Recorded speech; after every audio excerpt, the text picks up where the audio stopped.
Shalom amigos, les habla Sergio Bacari del canal Un Bacari suelto en Israel. Estoy en el monte Scopus, detrás mío lo que se ve es el monte del templo y enseguida les voy a explicar por qué estoy aquí. Pero quiero comenzar con una lectura.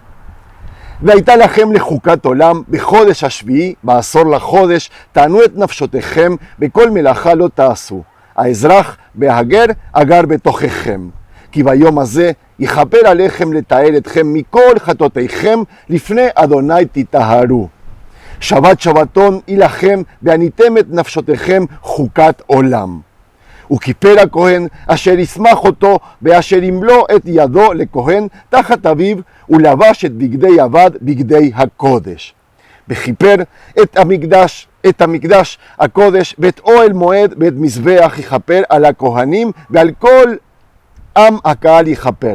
והייתה זאת לכם לחוקת עולם לכפר על בני ישראל מכל חטאותם אחת בשנה ויש כאשר ציווה אדוני את משה. Dios le ordenó a Moshe, a Moisés, que le diga a su hermano que el día 10 del séptimo mes, o sea, de Tishrei, el que estamos transcurriendo ahora, tiene que hacer un acto de sacrificio para borrar con los pecados de todo el pueblo de Israel. Ese acto lo hacía en un oel, en una tienda, pero cuando se construye la casa de Dios, el gran templo de Jerusalén que construyó Shlomo, el rey Salomón, y luego el segundo templo que Herodes lo agrandó, todo esto transcurre aquí detrás mío, en el monte del templo en Jerusalén. Esto que ven ahí, la cúpula dorada, espero que la alcancen a ver, ahí se hace el sumo sacerdote, el Kohen Agadol, es el que entra al santo de los santos el único día del año, que es el día de las expiaciones, Yom Kippurim, como nos dicen aquí en la Torah, y tiene que hacer una serie de actos. Otra de las cosas que hace el Kohen Agadol es tomar 2 chivos, 2 cabritos, y tiene indicaciones exactas de lo que tiene que hacer, que eso es lo que voy a pasar a contar hoy en el paseo. Vamos a caminar hasta el monte Muntar, que es reconocido como el Har Azazel, el lugar donde se llevaba al chivo expiatorio y se lo arrojaba al precipicio para que se lleve consigo todos sus pecados. Enfrente del monte del templo y lo que vemos aquí atrás está el monte de los olivos. Ustedes ven las 2 torres, el lápiz, la iglesia que tiene forma de lápiz que siempre mostramos, la iglesia rusa de la Ascensión y la torre del hospital de Augusta Victoria nos dan la señal, porque quiero que los recuerden, porque cuando nosotros salgamos de aquí vamos a cruzar el monte de los olivos y van a ver que enseguida detrás del mismo está el desierto y hacia ahí voy a ir caminando unos 12 kilómetros aproximadamente mientras les voy a ir relatando todo lo que se iba haciendo aquel día de las expiaciones, que hoy es conocido como el día del perdón. El primero del séptimo mes tuvimos el día del juicio, recapacitar, recomponernos, el día de la memoria, el día de que se toca el cuerno, el shofar, y el 10º día del séptimo mes tenemos exactamente las indicaciones de lo que tenemos que hacer. Acá dice que tenemos que afligir el alma, la anotet nafshotechem, no habla de ayuno, pero los sabios judíos interpretaron con el tiempo de que la mejor forma de afligir el alma es haciendo ayuno, recapacitando y terminando los 10 días de, como se dice, me olvidé la palabra, los 10 días temibles, los días de arrepentimiento, los días de Teshuvah, perdón. Así que vamos a empezar a caminar y les voy a contar lo que es todo este acto. Hoy es un día hermoso en Israel y estamos en el mismo lugar de los hechos. Amigos, empecemos. Amigos, todo paisaje parecido a la realidad es pura coincidencia. Y si de paseo bíblico se trata, entonces usaremos la escenografía más adecuada. En Israel aún hay personas que viven como hace miles de años, y no me refiero a gente que está a cientos de kilómetros de la zona urbanizada. Amigos, levanten la vista y miren el monte de los olivos, su espalda, y las 2 torres que les mostré antes, la de la iglesia de la Ascensión y la del hospital Augusta Victoria. Eso Quiere decir que a 2 o 3 minutos de allí hay gente que vive de la leche o la carne de los rebaños, en tiendas de tela, veranos o inviernos. Gente que se viste con telas caseras y se baña en piscinas de agua natural, como lo hacía Sará o Rebeca, Abraham, Moisés o David. Increíble.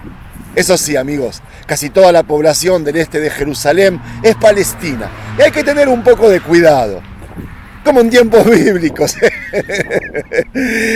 Amigos, uno de los capítulos más misteriosos del Antiguo Testamento es el de Levítico 16. El texto se refiere al día de expiación que se observa el 10º día del 7º mes. Estamos hablando del calendario hebreo, por supuesto. Dios le explicó a Moshe cómo debe ser el plan de trabajo en el santuario aquel día. Una de las ceremonias deberá ser llevada a cabo por Aarón, su hermano y el primer sumo sacerdote del pueblo de Israel, para que después la haga su descendencia también en los lugares sagrados.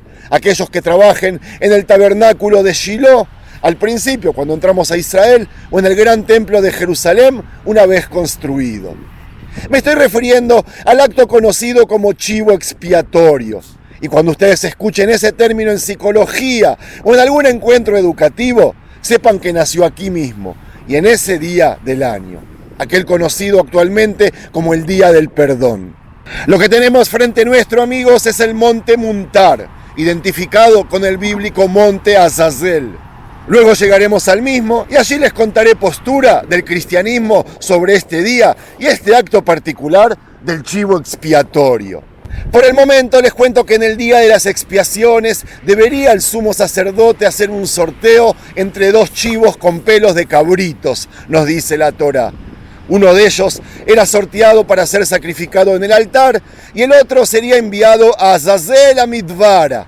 Esto significa que sería enviado a uno de los ángeles caídos del cielo llamado Azazel, que habitaba en un monte en el desierto. La traducción de la palabra Azazel sería cabra emisaria. El sumo sacerdote debía apoyar sus manos sobre la cabeza del animal, confesar todos los pecados del pueblo de Israel y así pasarle al animalito simbólicamente todos esos actos prohibidos ante los ojos de Dios. Una vez culminado, debía ser enviado el chivo hacia aquí, hacia el desierto, a ese lugar que vemos enfrente llamado Azazel.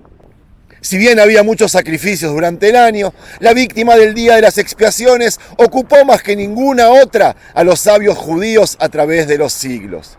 Ellos se cuestionaron, por ejemplo, a dónde era enviado el animal, cuál era el objetivo de ese acto, si era arrojado al precipicio o simplemente era liberado en aquel monte desolado.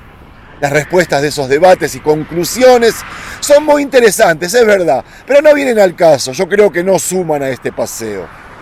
Lo que sí me es importante compartir con ustedes es que Dios destacaba la solemnidad de la jornada como nunca lo había hecho. Por ejemplo, diciéndole a Moshe que advirtiera a Aarón para no entrar en el lugar santísimo cada vez que sentía hacerlo, sino solamente este día especial una vez al año. De lo contrario, moriría. Esta era una ceremonia que no había que tomarse a la ligera, quiso enseñar Dios. Y el pueblo tenía que entender que la expiación por el pecado debía hacerse a la manera que Dios ordenara. Antes de entrar en el tabernáculo, Aarón tenía que lavar su cuerpo y colocarse una ropa especial. Luego, sacrificar un becerro como ofrenda por el pecado para él y para su familia. La sangre del becerro había que esparcirla en el arca del pacto. Después debía hacer aquel sorteo de 2 machos cabríos, confesar sobre él la rebelión y la maldad de los hijos de Israel y soltarlo en el desierto por mano de un hombre destinado para eso. Este animal, como dijimos, llevaba sobre sí todos los pecados del pueblo que eran perdonados por todo el año. Ahora sí, crucemos al monte Muntar por el valle y ahí voy a seguir el relato.